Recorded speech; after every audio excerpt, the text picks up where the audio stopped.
Hi, I'm Gabriella Richardson, and I am a lover of learning. I am a cultivator of community, and I am a seeker of belonging. I am a messy and imperfect human, just trying to do my best to make this world a little bit of a better place. So I look forward to you joining me in that pursuit on the Nexus of Narratives.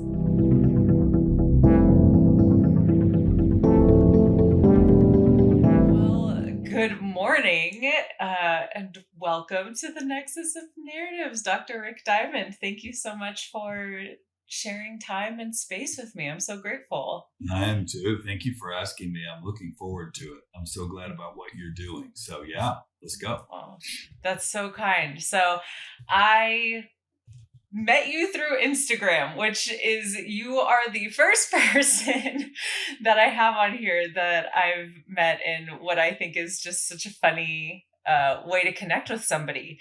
And you were one of my early followers, and I was like, oh, what he's doing is so cool. I really enjoy the way he communicates and your presence. And I immediately had this thought, and I was like, oh, what if someday he joins as a guest and we can create some content together? And so when I had shared the message that I share with everybody as a welcome and gratitude for following, it's like, hey, if you'd like to collaborate at some time, that would be wonderful. And just the immediate warmth and openness and welcome, it was just so beautiful. And I'm so grateful for that. I'm glad. It wasn't hard. I mean, look what you're doing. It's great. And your vision, I mean, I think it's so meaningful to think about this idea that we connect with each other and hear each other's story and bear witness to each other's stories. And then that's where creativity and wholeness and healing and possibility and all those things come from, at least for me. So I'm happy to chip in and say hi and tell my story and be part of the thing. Well, thank you for that. And so Yeah. if you were to bump into someone, I like to ask everyone, what would be a, hi, I'm Rick. What would you say? So is this the 10-second elevator pitch, or is this the like 20-second? Do you know what I mean? Like when you're thinking about this, I'm just standing here in the elevator versus, okay, we're having a cup of coffee or we're standing here talking and then I'm going to see what happens next. Which is it? The super quick or the medium? Let's do the medium quick. Like you're standing in line to get a cup of coffee. Got it. So Kind somebody of says, thing. hey, what do you do? Because that's what everybody asks in this culture, right? That's our that's our definition of ourselves. What do you do? My name is Rick Diamond, and I am a story healer. And then at that point, either they go, "What's a story healer?" Or, and then, I mean, if they look the other direction, it's fine. It's whatever. It's fine. That's good.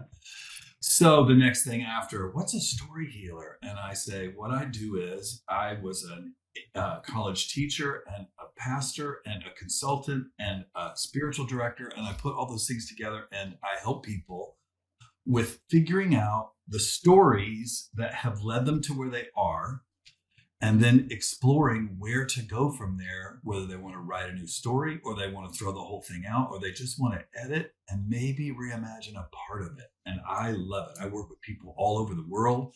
I lead retreats. I do consulting with organizations. I'm writing a book called The Story Work Book, which is about story work, and it's part workbook. So it's called The Story Work Book.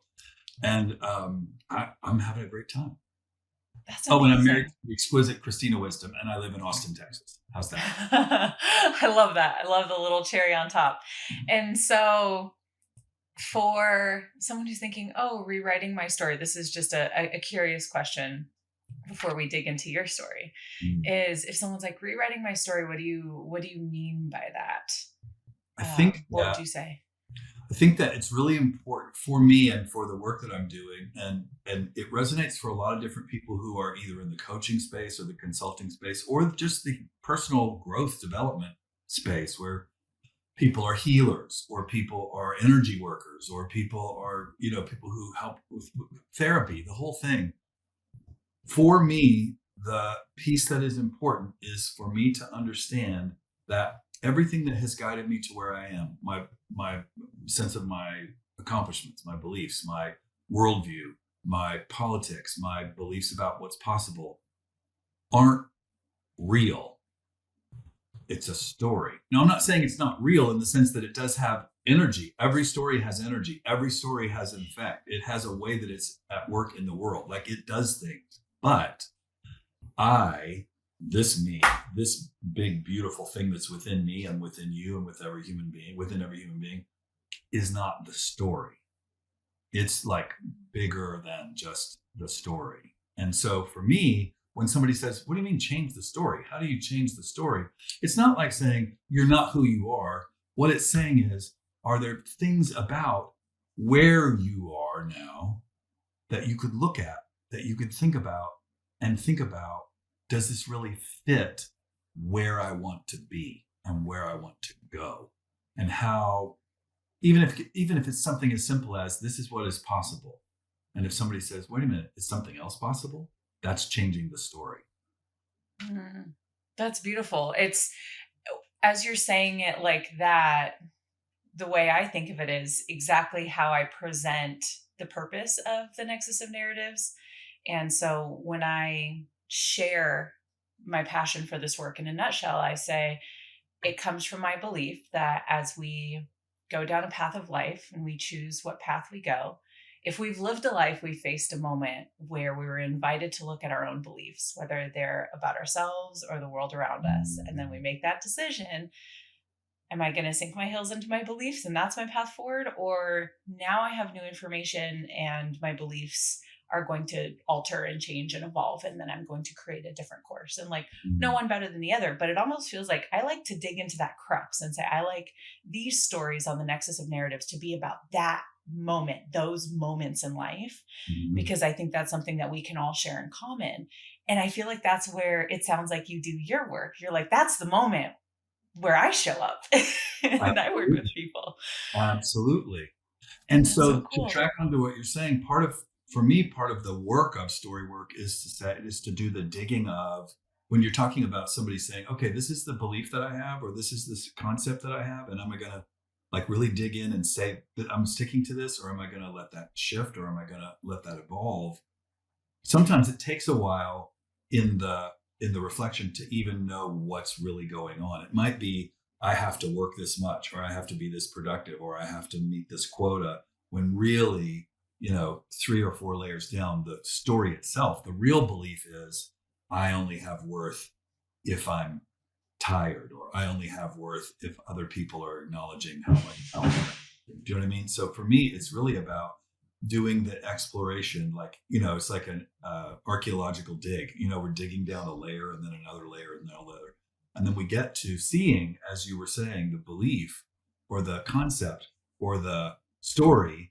And then when we say, oh, that's where that came from. Well, shoot, no, I don't want that. Or, oh, that's where that came from. That really is true for me. I do want to hold on to that. I really do want to cherish that. In which case, yeah, it's absolutely the same thing. It's about getting to that place of seeing it and then making choice with awareness, right? With our eyes Mm-hmm. open, with our heart open. Yeah, because that takes so much self-awareness. And you say this archaeological dig. Now I'm just kind of geeking out about belief systems and how we develop them. Mm-hmm. Is through my work, I actually made my master's capstone about this, and it's also been highlighted in the personal development work that I've done. Is you use the term archaeological dig. We see it. We've done like this. There's an inner circle that's the core, and then you have these outer layers. So kind of both Mm-hmm. similar analogies, Mm-hmm. but at the very core, you have your values. Like there's only a few of them. And then the next level, you have your beliefs. And so often those are built out of your values, and there are more of them Mm-hmm. than there are values. And then, like a Mm-hmm. little step out, you have your belief systems. How are they working together and integrating and blending and playing or not playing with one another? And then you have, I want to say the next level was attitudes towards Got things. it. And then the next layer is emotions. Mm-hmm. And then your next layer, behaviors. And so and this is what I take into my coaching, is how can we get down into the core of what are those values so that we can align our actions and our behaviors with the values, Mm-hmm. rather than so often we as humans are reacting to different emotions. And so it's like an emotion comes up, we act to that, and then we're just kind of like fluttering in Mhm. this chaotic Mhm. external reaction Mhm. space Mhm. rather than like really digging deep into that. So how magical. Very Right. cool. Well, and Gabby, the thing you're talking about, it seems to me, is when you're helping people remember and connect to their values, like the things that are true for them at the core. When I'm not in alignment with or remembering or being guided by those things, I do feel all over the place. And I think, I mean, our culture feels a lot of the time all over the place, right? Because Mhm. we're not there's, and so it's all about just remembering and coming back to that place that you're talking about at the core, which is like, who am I really? Like, what is really, really, really important to me? And when I do that, when I remember, in the work that I do, I call it when I just remember who I am, like who I am, who I am, right? At this deep level, at this deep place, which for me is always love. It's always, belonging within self. Then I can a lot of stuff can go, or at least put in its proper place, or as they say in 12 steps, it needs to be its right size. You know what I mean? Mhm. This thing out here that seems like this big, big, big, big, big, but we come back here and go, okay, okay, okay, thank you, and no, you okay, right, yeah. It's a nice way to kind of check ourselves too in the end. Well, thank you for that exploration and just doing a little bit of geeking out with me and playing there. So let's dig in. Whichever story you would like to share, wherever you would like to start, the stage is yours. Mm. I was thinking a lot about this because I'm 63. And so I have lots of stories and lots of arcs and lots of seasons in my life. And as I look back, I see where connecting threads are. And I see how this led to this, led to this, led to this. So I was thinking about which maybe story or thread to pick up on for today, to pick, and where there was a shift that was significant enough that it was like a turning point. Because there's been for me, there's been lots of turning points. So I'm gonna actually pick an early one that happened when I was about 30. All If right. that works for you, I love it. I'm okay. excited. This will be relevant to me. I'm 31 right now, so I'll make it personal, even though I don't need to. I was raised in a family of origin for which I am very grateful, and also which I recognize as super chaotic and emotionally violent and scary. And my parents got pregnant when they were in college, and then, as they say back then, had to get married. And I'm the miracle baby who facilitated that. And they were I was born in 1960, so I want you to imagine like the world of like Mad Men, or the Dick Van Dyke Show, or whatever, with the pictures of the early NASA. The guys all have crew cuts and white shirts and skinny black ties, and the girls all have the 50s, early 60s hair, and wearing a dress in the house, while they're cooking dinner and all that. That was what my little family looked like. And it was mom and dad, Richard and Marianne, and myself and my younger sister, Stacy, who was 2 years younger than me, 2.5 years younger than me. And my parents were doing the thing you were supposed to do, which is to make this work and be and look like it's supposed to look. And that was their story that was guiding them. And it was not working, and everybody was drinking, and there was a lot of screaming and a lot of yelling, and they split. And we left when I was just after first grade, 7 years old. And I remember as a little kid being really scared in the house, and at some level, some part of me made an agreement, made a contract, made a plan, which was, if I'm just a good boy, I'll be okay. Like, if I'm good, if I perform, if I do well at school, if I don't cause too much trouble, maybe I won't get beaten today, or maybe I won't get screamed at today, or have something thrown at me today. It was a pretty good bargain. I mean, the agreements that we make when we're little are only informed by the amount of information we have when we're little. You know what I mean? So, I mean, I'm not blaming my 5-year-old or 3-year-old, or even my infant for looking around and coming up with a plan the best that he could.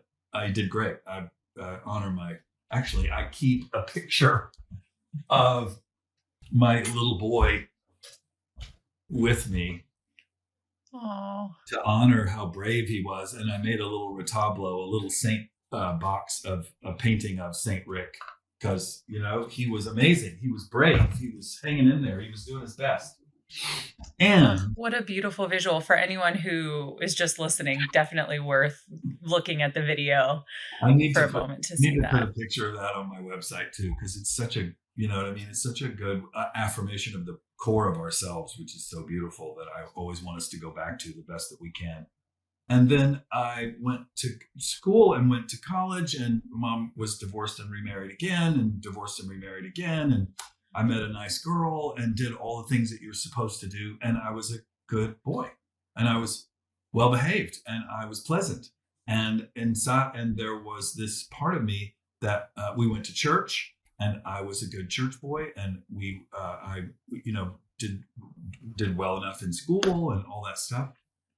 And I was mad.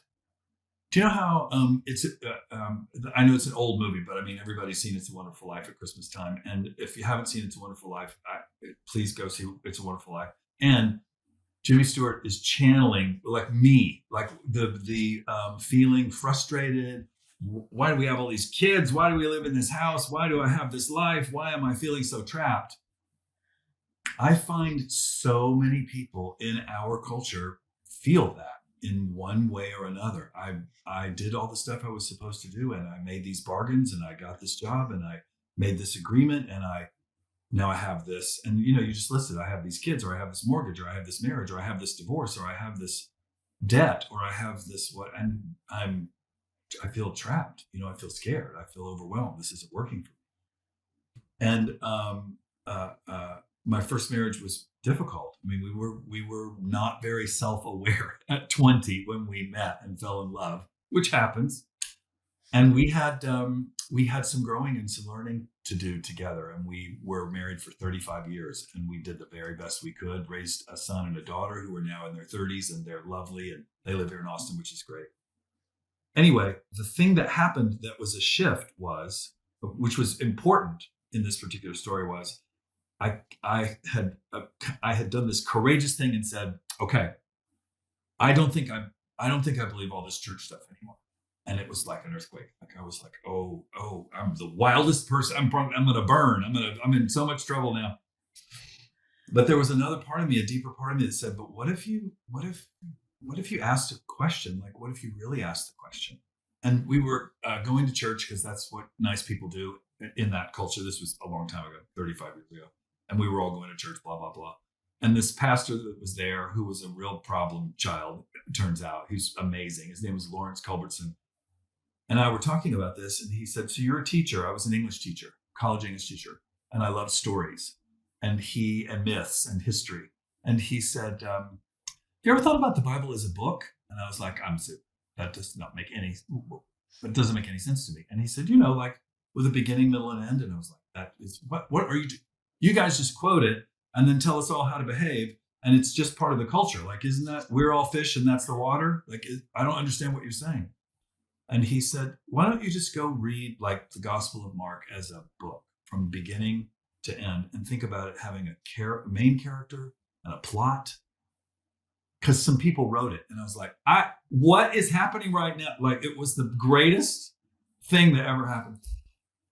And so I did. And I fell in love with the idea that was a group of people who were having an experience. And I began to look for the rest of my life until now, individual people and groups of people who were having a meaningful experience, that they were having a shared experience. Like I saw the people in that story, Jesus and Mary Magdalene and all of his followers. And then I began to read about the Buddha and about Eastern spiritual experience. And then I began to read about history in this way. And I began to look at social systems in this way.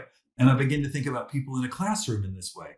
And it was always for me about, there's a group of people and they're awakening, or they're seeing something, or they're curious about something, or they're angry about something, or they're chewing on something, or they want something, and they are learning something together and experiencing something together. So I ended up going to seminary and being a minister for 10 years because I was so on fire about this idea of people having meaningful experience.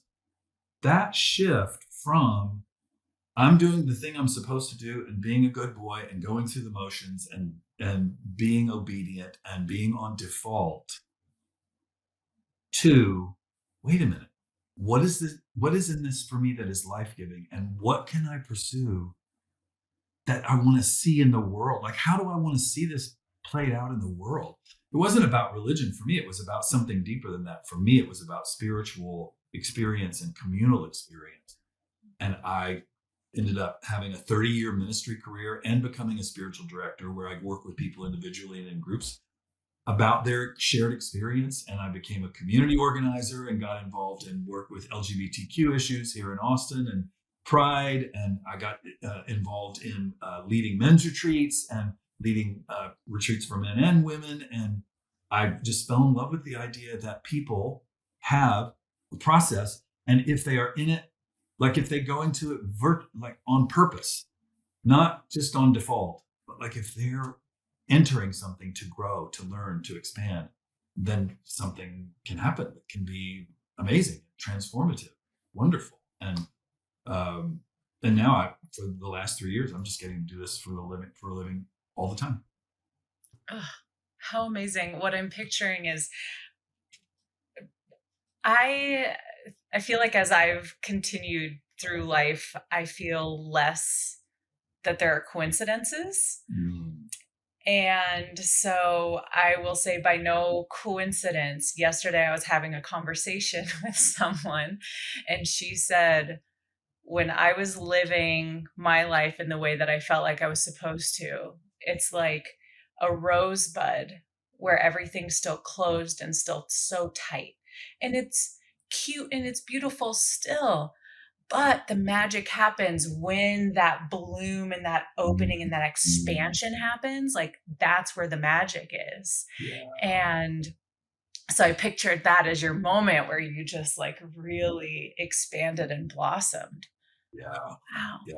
And it just kept happening and kept happening. The more I would step into it and the more I would welcome it and say yes. Wow. So what was that like? I like to go back to what was that like in your body as you were making that transition? Like maybe what was it like in your body before when you Mm-hmm. were living the life that you were supposed to, with quotes, to now? Do you know that feeling of and Gabby, I'm so with you on this issue of the body. As I've continued to do spiritual work, it was always important to me too to also do body work, like be aware of what's happening energetically in my body, what's happening with my feelings. I mean, that's one of the things that is so amazing about the Eastern religious and spiritual practices of yoga and breath work. Like it's I love the Trevor Hall song "In and Through the Body." It's in and through the body. Like that's where it's happening. It's in our bodies, like you and I right now, right? So for me, I remember over the years, and that initial experience of awakening that happened when I was about 30, um, it took a long time for the flower to open all the way, or maybe for more flowers or the whole garden to open, like more flowers had to come up and open, because it took me a long time to let go of the idea that I had to do what I was supposed to do, that my life had to be according to what was expected. That was an old belief that was tied to that whole thing about being good, like be good. If you're good, you'll be safe. A corollary of that was, and if I do what I'm told and I do what I'm supposed to, then I'll be okay. But there wasn't, I'll have joy. There wasn't joy. So I had happiness, and of course, along the way, but the feeling in my body that was there before was, it felt numb. It felt asleep. It felt stifled. And I did a lot of like staring at the TV and eating. Do you know what I mean? Like that. I'm not in my body. I'm sorry, Dr. Rick's not here right now. Like I wasn't in this body for a long, long time because I wasn't in my agency around saying, this is what I want. This is what gives me joy. This is what I'm curious about. And I remember reading, I literally remember at 30 or 31, reading the Gospel of Mark going, what's happening? What's happening? And it like tingling, like energy. And then I started getting books from the library about the historical search for the historical Jesus and what was going on in the first century AD. And then what was happening when the church took over the first 300 years and why did that shift? And there was energy in my body. And I wanted to get up in the morning and go learn some more. Like I wanted it. So it was energetic. Does that track at all? Don't go anywhere just yet. We're going to continue this conversation in just a moment. Check it out. Yeah. I am so grateful that you have chosen to spend your time with me here on the Nexus of Narratives. I know that time is our most invaluable resource, and I am grateful for your support by just listening. If you would like to further support the podcast and my continued work in this space, please go to www.nexusofnarratives.org. That is NEXUSOFNARRATIVES.org for more content, ways to support, and connect with others. The Nexus of Narratives is a project, a passion project of mine in the Nexus Impact. So if you are looking for coaching services to become the type of leader that others want to follow, or help improve the culture and engagement of your teams, your organizations, and build greater community to help reduce lost costs due to turnover and inefficiency, reach out to me. I would love to help support you in your work. And if that is the avenue that you would like to go, you can find me and connect on my website. That is thenexusimpact.com or THENEXUSIMPACT.com. Thank you.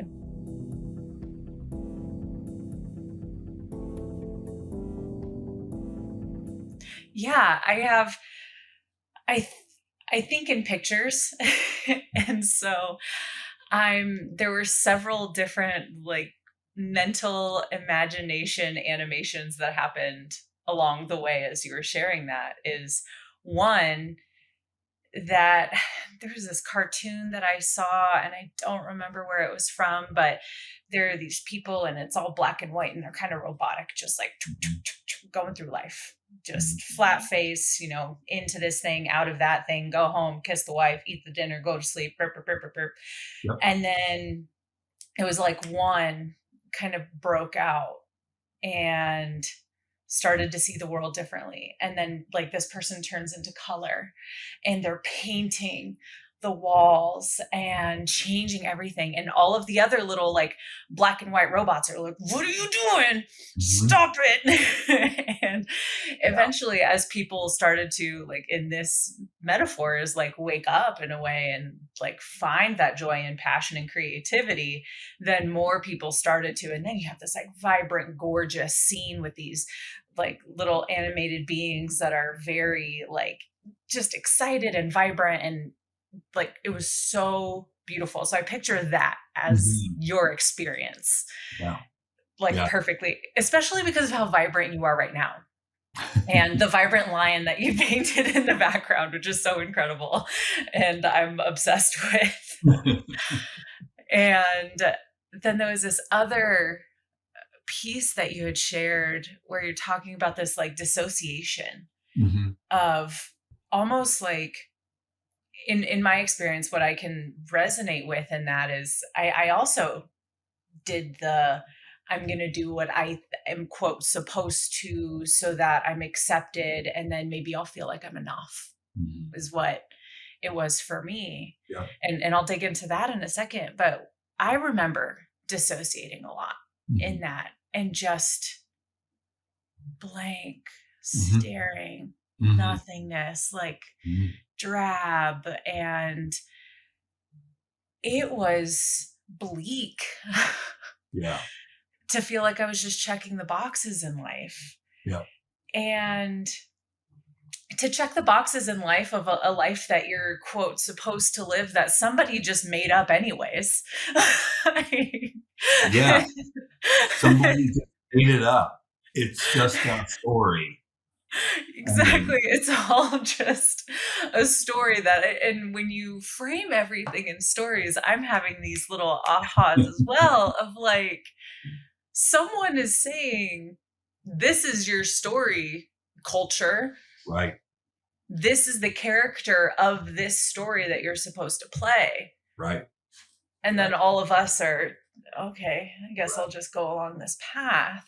And we do that partly because we are indoctrinated to do it. Like, and when children are little, I mean, you've been in the room with a bunch of kindergartners. It's chaos. I mean, hello, some order is great. Order is lovely. Learning to all stand in a line is, I'm for it. Do you know what I mean? Like, that's good. And at the same time, when there's so much squelching, one of the chapters in my book is called Gatekeepers, right? We become the keepers of the rules and the boxes and the walls so that we'll all feel less terrified of the thing that we've been told to be terrified of, which is, depending on what the story is, you know, the bad guys or the monsters or the other people or our own feelings or our own urges or blah, blah, blah, blah, blah, whatever it is. That thing that you were just talking about just going along with the thing we're supposed to do, that's what we are told to do. And if we don't do it, we get punished. Like, we get rewarded if we perform, and we get punished or exiled or canceled or killed or burned at the stake if we don't. So it's not our fault. It's not that we did something wrong. But the beautiful part is when people awaken, when they have the moment where they say, wait a minute, what is this? This is not what I wanted. What am I doing here? I mean, you know, I just this last weekend with a group of friends watched Field of Dreams again. I mean, you know, when the brother-in-law who is fully in the story finally sees the ball players and goes, when did all these ball players get here? I mean, right, when we have these moments of awakening where we see outside the story that we thought was the whole world, I mean, some weird things can happen in our bodies, right? Because all of a sudden, like, oh my God, I have feet. I didn't even know those were there. Like, you know what I mean? Like, blood is pumping through my body. What's happening right now? I mean, that's right. That's real. Yeah. And to relate what I feel a resonance with in your story, and could be part of why I feel so connected to you, is I similarly like grew up, oh, this is what you're supposed to do. This is how to act in public. This is how to present yourself. And part of that was, I've shared my father's an immigrant from Greece, and my mother was born and raised in Las Vegas, Nevada. And so I have this like multifaceted upbringing of being a second generation American, but then also having the privilege of the generational stability from a family that, like, my grandfather was an executive at a bank and when Las Vegas was tiny. And so everybody knew him. And so then my family was raised, like my grandfather would tell my grandmother, well, you know, be careful of people who want to build really close relationships with you because they might want money, because he started the loan department. And so even like mobsters were coming to him to try and get money to start business. Like everybody who wanted to start a business in Las Vegas at the time went to him at some point, most likely in like probably between like mid 50s to 70s, I want to say. And I'm sure my mom will correct me, and I'll be grateful for that.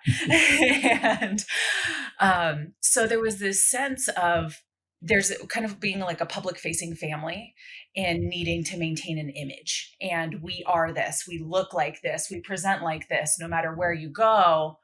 We are always done up. And how you'd said, like, your parents, like my grandmother, no matter what, you would never see her not to the nines, dressed gorgeous, full face of makeup, hair done, till the day she died. That was always her thing. And I remember going to college, and my first act of rebellion was to go to the grocery store in my pajamas with no makeup on. I am a woman. I am my own girl. I remember calling my mom and telling her that, and she was mortified. I'm so happy for you. Congratulations. And it was hilarious. Mhm. But I Mhm. still lived that life, and especially having a parent who is an immigrant to America with the mindset of, there needs to be success. And the only way that I Mhm. know for you to be successful is to be a doctor or a lawyer, or, you need to do like one of these two jobs and Right, then you will be okay. right. And going my route, being pre-med, hating it, and then being Mm. like, oh, I think maybe academia is the way. I'm really not sure about that either. Mhm. I'm going to try something else, and being practically exiled for Yeah, that. yes. A relationship I still don't have with my father now, 16 years Mhm. later. Mm. And then I got married in my early 20s to my quote high school sweetheart, because I think for both of us it was what we thought we were supposed to do. Sure. Terribly toxic relationship. Neither of us knew how to have a good, healthy marriage or relationship, Yep. and we brought out the worst in each other. It was horrible. And I mean, we bought a house, we got married, we were talking about having a family, and I had a moment where I was like, wait a minute, Mm. I Mhm. can't have a family like this. Mhm. Yep. And that realization was what started to switch for me. And so that kind of started a spiral of shift and change. And through no fault of his, he also was a person who was like, you need to do this, you need to show up like this, wear these things. But he didn't want me to wear like makeup or present myself in certain ways, and didn't, and I don't know if it was his insecurities or what, but I was like, oh, yes, if I'm going to be a good Gabby, I need to do these things. If I'm going to If be I'm a going to be Gabby. accepted and loved Mhm. and feel like I'm enough, then I need to do these things. Mhm. And I remember when I left him, that was a whole long journey as well. It was probably took like 10 months from the moment I decided I didn't want it anymore to actually be out the door. Right. And when I left, there were two things that I did. I got my first tattoo and I started dance classes again. Because that Nice. was one thing that I had taken a break from, that like filled my soul so much, was to dance. And I hadn't danced really much since I was with Mhm. him, because that was something that he was not okay with me doing. And so, yeah, I started dancing again and I started getting tattoos. Good for you. And And I was like, this is me. This is and me. those were things that were specifically tied to your body too, right? That's the Yeah. reclaiming of being, I need to be back in my body. Like I need to reclaim my body. Thank you for telling me that story. Oh my Yeah. God. That is So so I just powerful. feel like a relation to this is the cookie cutter shape I'm supposed to mold myself into. Yeah. And then what happens when you say, forget the cookie cutter? It's funny because you were talking earlier about there was a certain kind of generational currency in your Las Vegas family, right? And I wrote down, and I'm going to include this in the book. I will totally give you credit. There is, of course, the benefit of the story, right? The story, the structure, the expectation, the thing does provide certain benefits. It provides us some framework to operate in. But here's the flip side of that. If we never look critically at the framework that we've operated in, or we never examine the story or the beliefs, as you were talking about, and really look at them and say, does this really fit me? Well, if we're doing fine and we're happy and we're joyful and we're vibrant, I mean, it must be working. But the people that I work with many times are not happy, joyful, and vibrant. They are zoned out and numbed out and unhappy. And they say, I'm doing all the stuff, or I'm not doing all the stuff. What's happening? I led a men's retreat last fall for a statewide organization. I think there were about 35 of us. It was absolutely wonderful. And the theme of the retreat was, what did they tell you you were supposed to be? And it was all about this group of men just telling each other their story about, well, this is what they told me about being a good boy. So I loved it when you said, be a good Gabby, right? This is what they told me would make me happy if I chased it. This is what they told me about who I was, what I was supposed to want. And then the last one on Saturday night before we, entered the pit of despair, like in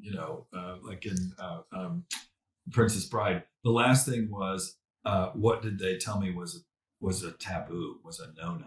And, what would happen to me if I did the bad thing? And so we got to process shame and loss and grief and all that. And then the next morning I said, okay, well, before we write our new story, we have to remember who we are. And so we took the time with each man, or the whole group, to just look at him and say, you belong. You belong to yourself. You have a right to be here. Every man could just say whatever it was that he wanted to say to that man. And it was, like the room was vibrating. It was really powerful and beautiful. But that's the thing too. Like, we feel like sometimes if I leave the mold, if I leave the story, if I leave the expectations, what will happen to me? Like, I'll be alone. I'll die. The universe will, collapse. The earth will swallow me up. And when you went through that 10-month process, right, of really saying, wait a minute, this really is what I want and what I need. Those fears must have come up. The hows, the dreaded hows, the what will happen, the judgments, all that stuff. And yet you made it through it. I honor you for that, for real. Well, thank you. And likewise to you. And I think that's that transition for me. And so I'm curious of what that was like for on the other side for you. For me, coming out of that, the moment that the divorce was finalized, which was like way more ugly than it needed to be. Yeah. And when I finally moved back into my house, because I made the decision to say, even if I still have to pay part of the mortgage, I can't share this space with you. Got it. Until you're out. So I had refinanced the house, paid him his share of the equity, so that it was fair, told him, take whatever furniture you want. I just want a roof over my head again. And I was couch hopping with my dog for a few months. And ironically, met my husband during this time too. And I remember, like, it was the moment of stepping into that home, my house, after, refinancing it. It's empty, it's gross, like needed so much work. And I had invited, we were still not really dating. It was like, I like you, but I'm in this really weird place of my life. Are you going to be flexible with me? If so, cool, great. And him and a couple of friends, and all of us being like, we're going to turn this place around. And like, we renovated some spaces and like painted everything. And that reclaiming of even my space, yes, being on the other side of that and being like, I can do anything was how I felt on the other side. I can be anything. I can make it through anything. Like, I survived and thrived coming out of this thing that I thought would crumble me. Right. Yes. And it was the most empowering thing I think I've ever done. Yes, absolutely. That for me is really the whole thing. Like, when people say, why are we here? Like, what's it for? Because I do a lot of thinking about and reading about and studying about and feeling into and meditating about, like, what's going on at the deepest level of our humanness. And people ask me what we're here for. And I say, we're here to experience this. Like, that's what we are here for. And when we're zoned out, we're still getting experience points, like in a video game. I mean, we're in it. We're still getting XP. But when we're awakened, and in the struggle especially, and when we're doing that hard thing like you're talking about, like, every time that we say, wait a minute, I can do this, to use video game language, we level up. Like, we get more tools, we get more abilities, we get more resources, we get more power, and then we can do more, and then we can do more. My first wife, we hung in there together, and we went to therapy for years and years and years, and we were growing differently. And I really respect that she had her path and I had my path. And then one day she just said, I think we should separate for a while. And I will always be grateful to her for that, because it was a really brave thing for her to do. And she did it. And I said, yeah, can we talk about that? And we met with the kids, and we went with their parents, and we told the church, and, all the stuff. And we did it well. And I moved out and then lived in my pulled back her apartment for a year and a half and did my own resetting and my own reimagining and my own thinking and feeling into like, who can I be now? And at first it was super scary. And then, like you were talking about, it became, wait a minute, I think there's some possibility here for, oh my gosh, oh my. And, it happened when it happened. It happened at the right time. I believe that things happen and we come to a juncture in the road and we come to awareness when we're supposed to, when it's time, when we're ready. And then we divorced and blessed each other and sent each other letters and all that kind of stuff and made sure everybody had their stuff and I'm really happy for her that she's on the path that she's on, and that's a good thing. And I'm happy for me that I'm on the path that I'm on, and that's a good thing. And I still have more blossoming to do. I still have more flowers to open, if that makes sense. Yeah, absolutely. So I think that's so beautiful to talk about this really, what almost feels like celebratory evolution of self, even separately, Yeah. where this is one of, I think, the beliefs that I had gained through my life is that any kind of separation like that is awful. It's hard, it's tense, there's fighting, there's screaming, it's not growth oriented, it's not supportive, it's not nurturing. So how do you feel like that shaped you and redefined your story to be able to approach it like that? And what did it take to do that? That's a great question. Thank you, Gabby. It was not easy, partly because I had come from a family in which my mom had been married 4 times. And I think I had a sense of myself that, and my first wife and I both were like, we're going to figure this out and we're going to make it work and we're going to hang in there and we're going to suffer and it's going to be hard. And we're doing it for the church and we're doing it for our friends and we're doing it for the kids. And I think that when both of us independently, and then we kind of witnessed each other doing it too and could support each other in therapy and outside of it. And I had my own therapist and she had her own therapist and I was doing men's work and body work and reclaiming and working on trauma and blah, blah, blah. I think that what happened was that when both of us just gave ourselves and therefore each other permission to evolve. Does that make sense? Like that, right? Beautiful. There, to be able to say, it's okay for you to have changed because it's okay for me to have changed. It was still hard. It was really hard. But I mean, what's the alternative? Just sleep, just zone. I mean, like we were talking about, just zone out.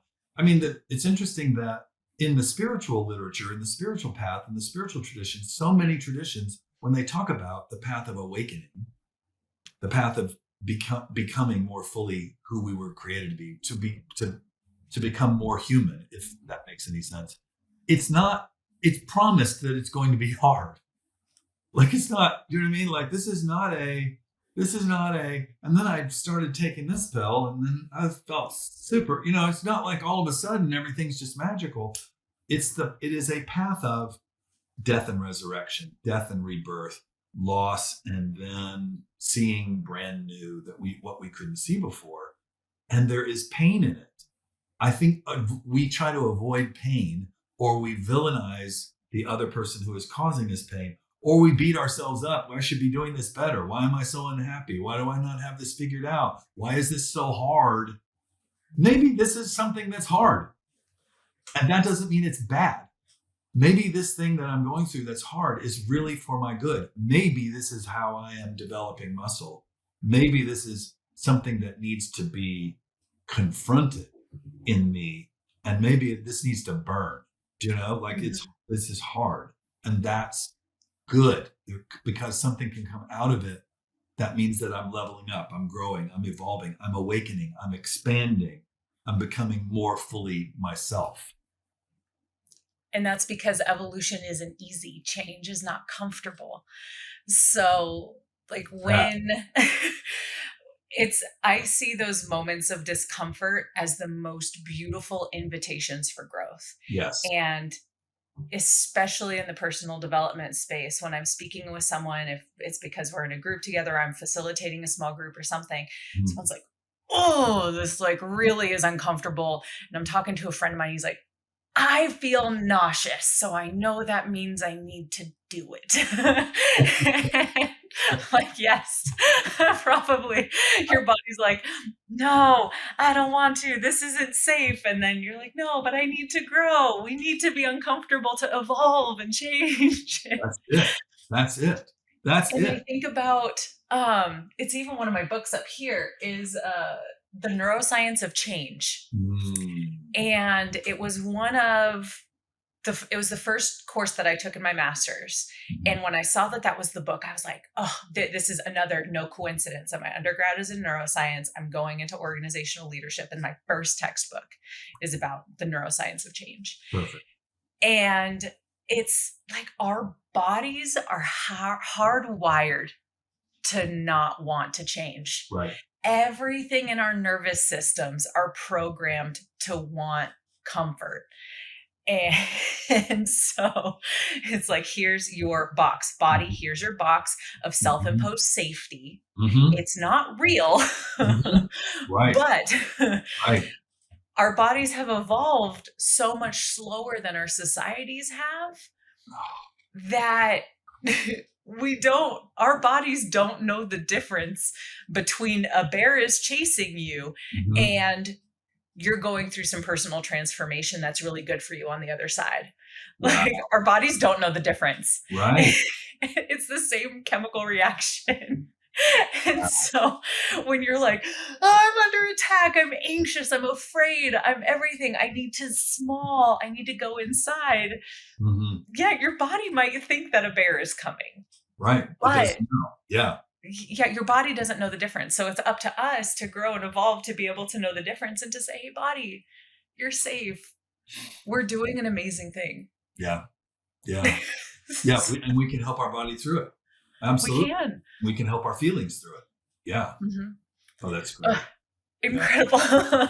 And I love, before I dive into the questions that I like to ask everyone who I invite to share this space with, I love how unique it feels just based on my experience of people and people I've interacted with. And so this is completely the lens, the box that I've seen the world through, is I've noticed people are typically married to one belief system of religion, of I'm going to stick to Christianity and the Bible and that's it. And I don't care what anybody else says. And one of the more magical moments for me was also when I was in a humanities course, and part of the assignment was read parts of all of these different biblical texts, read these sections of the Quran, read these and kind of do some compare and contrast work. Yeah. So what was that like for you? And being completely stereotypical, being in Texas, there's some stereotypes there, and being in a family that's more of this cookie cutter, and growing up being a good church boy. What was that like to then bring that in of these other beliefs? Thanks. Beautiful question. Perfect question. Because for me, the expansion of my spirituality was the same thing that was happening in my expansion of my selfhood. It was the same for me. And I think at some level, one way to get a sense of where somebody's at, not who they are, but where they're at, is to get a sense of what they think has to be true. Do you know what I mean? And I think that expands so far beyond religion too. Right, exactly. It could be about politics. It could be about people. This is what people are no damn good, or people are or whatever. It could be about money. It could be about possessions. It could be about any sort of system of story. It's their how insistent are they on and inflexible are they around their story. For me, what I found was, and thank you, Lawrence Culbertson, that beautiful pastor who did that beautiful thing by asking me this beautiful question when I was 30 or 31 years old. He said, what is the experience that those people were having in that story? And so for me, my spirituality then and my religion and my theological study all became about what's happening in the heart of these people. What's happening? Like when I'm reading Jewish scripture and it's about the God who is angry at the people for not being faithful, I didn't go, okay, God's a big, mean, angry thing that's in the sky that's mad at people because they messed up. I was curious about, like, what are the people who created that that document, that story, that poem, that thing, what were they feeling? Like that's about them. And so then moving into studying the beauty of the Quran and studying, I'm absolutely obsessed with and in love with Buddhism. I'm so fascinated by the Buddha and so fascinated by the idea of the Buddha. Buddha just means awake. Like the Buddha is the awakened one. And then I began to say, oh, Jesus, Moses, Buddha, Muhammad, this, that, this over here, St. Francis over here. It all began to, as opposed to saying I have to set up dividers, for me it was, oh yes, and then I became so interested in my 40s and 50s in indigenous and Native American spiritualities and the idea of the oneness of the whole cosmos. And then I got into mythology and Joseph Campbell, and then I got into the idea of super consciousness and what it is to be human and what it is to be more than human. And then, at that point, let's just say that my religion had overflowed the banks. My spirituality had overflowed the banks of the religion, and it was just a big flood. And so I just let it, after, a floodplain is fertile. Do you know what I mean? Like after the river floods, all that farmland is full of potential to grow things. And I think that's what happened for me spiritually and theologically. And I don't need for any of that to be true. Do you know what I mean? For me, it's very much about, what am I going to define God? I have a dear friend, a rabbi, Neil Blumoff here in Austin. And at one point I said, how do you guys, this was years and years ago, we were having lunch, and I said, how do you and the fellow rabbis decide what is true? Because we were just batting ideas around about philosophical conceits and theology and the whole thing. He goes, true?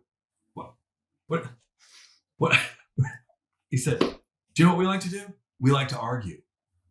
He said, what we find in our arguing is that what is meaningful will rise up. But do we actually think that we're arrogant enough to be able to define what God is or what the truth is? Thank you for that. Right. So for me, It's really just about me expanding and being more and more open to what is possible. Because the more I allow for more to be possible, more things happen. And what a beautiful takeaway for people who are listening is to be more open, because then, the amazing possibilities that come. Right. So, how amazing this conversation has been. Yeah. So I must do my due diligence and ask you the same questions I invite everyone else to share as the sun is rising straight into my eyeballs. Morning. Good morning. How can your story create some connection for people who may resonate with either pieces of what you shared or a lot of what you shared? For me, my story can create connection if there are people who are feeling some of those same things in terms of I'm in this mold, but what if I took a step? I'm in this mold, but what if I asked this question? Or I'm just stuck, or what is the thing that I've been in? And maybe there's something else. And so my story is over and over and over being willing to step into that place of, well, what if? And then maybe that will be helpful for other people who are doing the same thing and feeling the same thing. Mm-hmm. Yeah. Beautiful, beautiful, beautiful.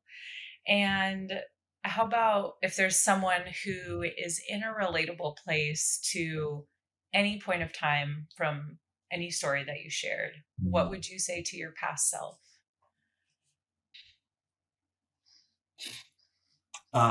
You're good. You're okay. You're going to make it. Keep going. Just keep going. Just keep going. Just keep going. Just keep swimming. Just keep swimming. Just don't. I know you think you don't know. I know you think it's a mistake. I know you think you're making a mess. I know you think you screwed up. I know you think it's not going to be okay. It is going to be okay. The next thing will be the right thing. Just keep going. Just keep going. You're okay. Beautiful. And similar to something I heard from you earlier in our conversation was it all ended up being great. Yeah. It all turned out, the fear, the everything, it all turned out. And it turned out exactly like it needed to. Yes. Can I say about that? That does not negate the reality of human suffering. It does not negate that there are times and seasons in our lives which are extremely difficult, because that's real. I'm not doing the whole sprinkle magic energy dust and say just, we're all light and love and everything's like, I mean, it's hard to be human. It's hard. This is a hard school that we're in. And I'm saying, and in the midst of it being hard, incredible beauty can happen, including in the shambles of, in the midst of the aftermath of my separation and divorce, and I don't know what's going to happen, and where am I? I fell in love with Christina Wisdom. That wasn't the plan. I didn't have that plan. I mean, what's happening right now? And we've been married for 5.5 years, and we are incredibly happy, and I'm so grateful. And I didn't know that was coming. So again, just keep going, keep going, keep going. Mm-hmm. And be open. You have no idea what is in store for you. Yes. Absolutely. And that is okay. Absolutely. Please don't. You don't know. Right? We don't know. Yeah. This has actually been a theme in several of the episodes. If you think you know what's going, you don't know what's coming up. Mm-hmm. Don't pretend that you do. And anyone that says they have it all figured out, don't listen. Mm-hmm. Run away. In some of these different moments of your life, what did you feel you needed most to feel connected to those around you? That's a really great question. I've always been really lucky to have beautiful friends and relationships. And I've had my sister, who is wonderful, who I adore, and we've been through a lot together. And I would say that in order to feel connected, I don't believe that there's such a thing as total safety with other people, right? The world is a dangerous place, and we all hurt each other because we hurt ourselves and we're mistaken and messed up. So it's not like I would say I needed everybody to be safe for me. What I would say is it was always really helpful and good and meaningful to be friends, to just feel connected to somebody who said, "Hey, how you doing?" And I could say to them, "How you doing?" And we could talk. And I'm not a big fan of small talk. It's just not like I want to know, like, what is happening, like, for real. And I want you to know what's happening with me.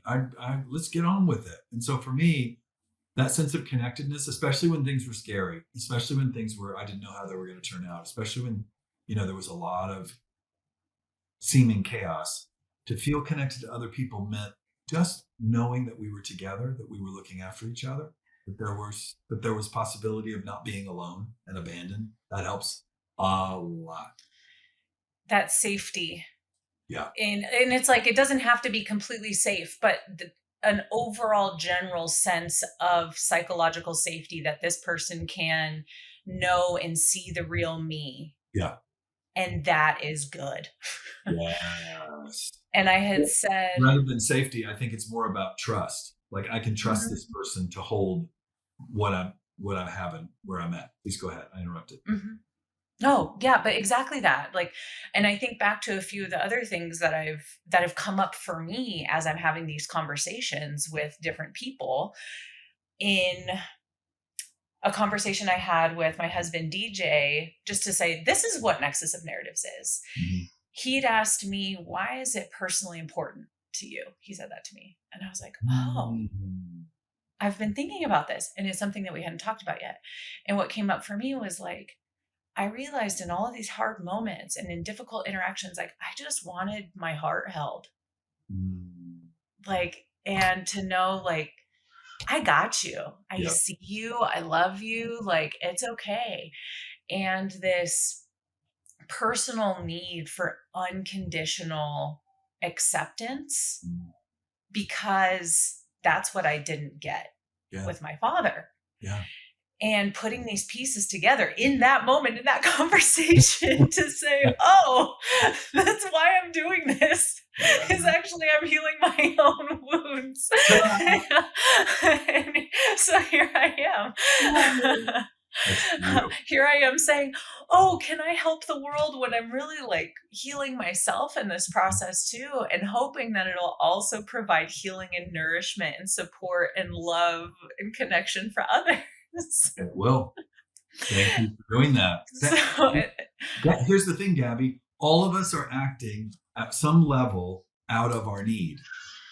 Some of the time we're projecting it on the rest of the world because we're not aware of it. Here you are saying, this is a part of me that needs healing and that I'm stepping into, and I'm going to create the possibility of connection and healing for other people. That's as good as it gets. Thank you for doing that. For real. Well, thank you. And I think that's why this feels so fulfilling for me. Yeah. And I'll say, this is my passion project. It really is. And part of it is healing myself. And part of it is like, how can I create an outpouring of love? And I can think of no better way than this. Yeah, absolutely. Thank you. Thank you. And thank you. And I hope that anyone listening can hear the background noise of my daughter, which is hilarious. I don't know if you'll hear it, but maybe when we clean up the audio, she's laughing at the dogs and talking to them and and it's hilarious to hear in my other ear. And last but not least, for anyone who cannot relate to anything that you've shared in your story, how can your story create connection for those who have different perceptions and different experiences? I think that one of the things that's true for every single person is there are going to be times and seasons when the thing that resonates for us is exactly what we needed to hear. And it may be that in other seasons, that same thing won't resonate. It won't make sense to us. We won't relate to it. We won't connect to it. I trust the timing of that. Right? I trust the timing that the right book comes when it's supposed to come, the right friend comes when it's supposed to come. And so for somebody for whom the way that my story has been shaped in this talk today doesn't really resonate, take what helps, leave the rest out. It's in there. Like if you've made it through this interview and have heard all this crazy rambling all over the place, there's stuff in here for you because you're here. I believe that the place where we are is the place where we are supposed to be to get what we're supposed to get for our goodness and greatness and healing and becoming. And if it doesn't land today, it may take a decade. No hurry. Yeah, no hurry. Yeah. Where you are, show up as you are, where you are, and take it as you are. Yeah. And I think also the invitation there is to offer that to others too. Yeah. That absolutely. Generosity and this theme of compassion that I'm hearing across different stories, and especially in yours, of like whether it's self-compassion, compassion towards others, and just being open, something magical happens there too. That's the good stuff. For real. It is. Yeah. Yeah. Oh, so wonderful. Chef's kisses all along. Thank you so much for what you're doing, Gabby. It's good. Yeah. And I'm happy and I'm so honored to be on your podcast. Thank you. Thank you. Thank you. Well, and thank you. Thank you for your openness and your vulnerability. Thank you for your support and generosity through all of this. I'm so grateful, and I'm so excited for people to listen and just be moved by this conversation. So thank you. And until next time. Great. Okay. Thanks. Thank you.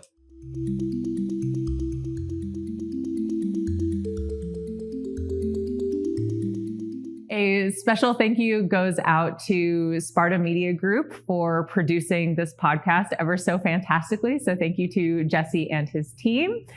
And an additional special thank you goes out to my sweet and talented husband, DJ Richardson, for creating the music that is used in this production.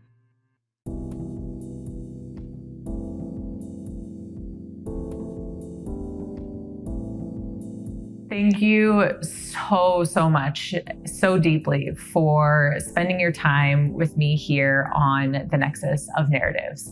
I hope that you found this to be a tremendously valuable use of your time and your capacity, and that this might help you to create greater connection and compassion in the spaces all around you.